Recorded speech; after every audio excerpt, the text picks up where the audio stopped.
Doña Altagracia, vamos a darle paso al doctor Cándido Simón, que lo tenemos en la línea, agradecerle para que nos haga un breve resumen, su punto de vista, su opinión también de este caso Félix Bautista. Adelante, doctor. Buenos días, buenos días. Bueno, el país amaneció con una decisión extraña, pero bueno, yo le haré el análisis desde la perspectiva jurídica, porque eso es lo que soy, porque esa sentencia tiene varias lecturas, entre otras una lectura política que pienso que tocará al presidente de la República. Ayer yo estuve ahí, porque me parece que ese es un acontecimiento histórico que uno no debía perderse. La decisión consistió en ratificar el auto de no al lugar a favor de Félix Bautista y los demás coimputados. Eso le había decidido ya el juez instructor y fue consecuencia de un recurso de apelación que no se pudo conocer en sesión anterior porque 4 jueces empataron 2-2. 2 que estimaron que debía enviarse a juicio, 2 que estimaron que debía ratificarse el auto de no lugar, que equivale a un descargo. Entonces eso fue confirmado ayer en la misma característica, con la diferencia de que Esther Angelán ratificó evidentemente su voto en el sentido de que no debía mandarse a juicio. Miriam Germán confirmó ese mismo criterio con una modalidad. La modalidad consistió esencialmente en Miriam defender la dignidad de la justicia y de los jueces, porque el Ministerio Público ha asumido como línea, cuando los jueces dictan sentencias en contra de sus acusaciones, hacer una crítica pública y pedir investigaciones y cuantas cosas, lo que termina afectando todo el sistema, que fue un poco lo que Miriam hizo, cosa que no ha hecho el presidente de la Suprema Corte de Justicia, que es a quien le corresponde. Pero bueno, lo que importa es que fue 2-2 de nuevo, pero la quinta jueza fue la que decidió. Esa sentencia la decidió la jueza que designaron de manera interina para Daneira García, la sala de la Corte. Correcto. Les informo que antes de anoche hubo un gran escarceo, porque parece que algunos organismos de investigación le habían hecho saber al presidente la decisión que vendría, y el dato que tengo de fuentes reservadas es de que él hizo un gran esfuerzo, según me dicen, para evitar que eso sucediera. Que deviniera el auto de un lugar.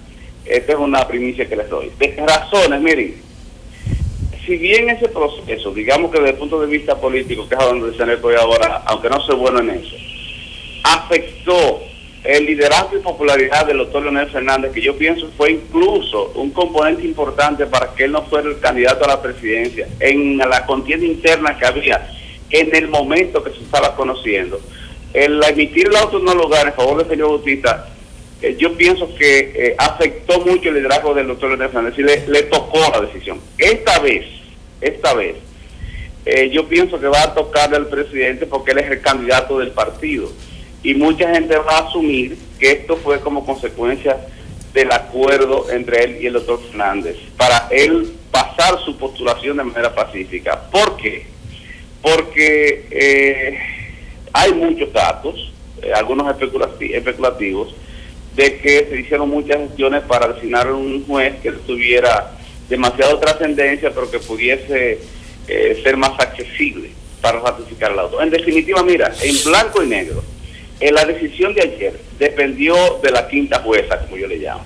La quinta jueza que designaron, porque evidentemente 2 habían votado en favor del auto de no lugar, 2 hembras titulares de la Suprema, y los 2 varones han emitido su dictamen en favor de Félix Bautista. Es decir, Fran Soto y Hirohito, evidentemente que habían votado y ratificaron el voto ayer en favor del auto no lugar.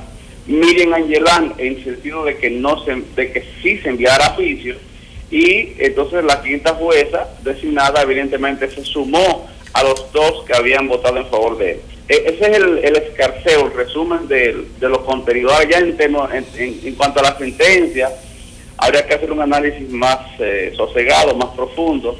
Hay precedentes jurisprudenciales ahí que, como provienen de la sentencia de la Suprema Corte de Justicia, orientarán el resto del sistema judicial. Hay un componente importante que me parece casi sentido destacar y de esta vez como abogado, es que ahí justamente habíamos hecho un comentario cuando se estaba conociendo en vivo la audiencia de Félix Bautista en la primera ocasión, cuando Alejandro Mocoso le estaba conociendo, y es que se discutió de si el acto de citación es o no una medida de coerción, porque está dentro del contexto de las medidas de coerción que prevé el Código Procesal Penal. El Tribunal Constitucional, en el interregno en que la Sala Penal de la Suprema se había reservado el fallo para decidirlo ayer, emitió una sentencia diciendo que la citación es una medida cautelar, no una medida de coerción, y que le pone inicio al procedimiento. Eso significaría que si Félix fue citado con propósitos procesales y con el propósito de imputarlo, o algunos de los más coimputados, el Tribunal Constitucional habría asumido que la citación que hace el Ministerio Público es un punto de partida para poner fin al procedimiento. Ese tema es un poquito para abogados, pero no es bueno dejarlo pasar por alto, porque la Sala Penal ratificó ese criterio bajo la versión de que la decisión del Tribunal Constitucional ata la decisión de los demás jueces en ese sentido. Ese es un tema a discutir, que me parece es el punto clave para decidir, para evaluar la pertinencia o no del proceso. Ahora, la pregunta sería la siguiente: ¿terminó el caso aquí? Esa es la pregunta. Sí, la pregunta después de la rueda de prensa del procurador y de la crítica ácida a la Suprema Corte de Justicia es si el caso de Félix Bautista, probablemente uno de los casos de corrupción, por lo menos en términos de dinero más importante de la historia dominicana, se quedó en esa decisión. Mira, este es el caso paradigmático del momento. Yo no sé si el más trascendente o no, porque el caso de Lotería Nacional, que se hizo imputación precisamente de la gestión de Guillermo Moreno en la Fiscalía del Distrito por el robo de 100 millones de pesos, en este momento era el caso paradigmático. Sí, en pero este momento, Cándido, por sus características, este lo es, sí. A hablar de 27,000 millones de pesos, que son casi 600 millones de dólares, es mucho dinero en cualquier lugar del mundo. Y Félix Bautista manejó esa suma en 6 años. Sí, sí lo es. Él es un gran economista. Lo que sí. Lo que importa, el Banco Central debería consultarle permanentemente. Lo que sí importa retener ahora es hacia el proceso. Mira, el código establece que un descargo sobre otro descargo no es recurrible. En este caso, diciéndolo de manera sencilla para no complicarlo, él fue descargado ante el juez instructor y ahora ese descargo fue ratificado en el área de apelación, que fue la Sala Penal de la Suprema Corte de Justicia. La tesis es que un descargo sobre otro no se recurre. Y en el código los recursos son taxativos, son expresos. Si no lo dice, no se recurre. Ahora bien, esta Suprema Corte de Justicia ha variado el criterio de la ley. Y hay ocasiones en que con un descargo sobre otro ha admitido el recurso, pero además de eso ha revocado la sentencia. Ejemplo muy concreto. Es un caso de Puerto Plata famoso, de una persona que se dice que mandó a matar a un dueño de barcos en Puerto Plata, de barcos pesqueros. Y ese caso se hubo un descargo, luego otro descargo en favor del imputado como autor intelectual. Esta Suprema Corte de Justicia aceptó el recurso de casación, revocó la sentencia y se está conociendo en Santiago. Hay varios ejemplos, en el sentido de que hay jurisprudencia de esta Suprema que ha cambiado el criterio de la ley, interpretándola. Eso significaría que en este caso, desde ese punto de vista, sería recurrible el auto de no lugar y lo conocerían entonces las salas reunidas de la Suprema Corte de Justicia. Sería una especie como de todos los jueces. Cándido. Todos los jueces. Se ha hablado del peldaño faltante en la ruta hacia la conclusión del tema, y es el pleno de la Suprema Corte de Justicia. El equilibrio de las fuerzas que interactúan, como todo el mundo conoce, quizás no podamos hablar con propiedad. ¿Vale la pena seguir esa ruta como jurisprudencia?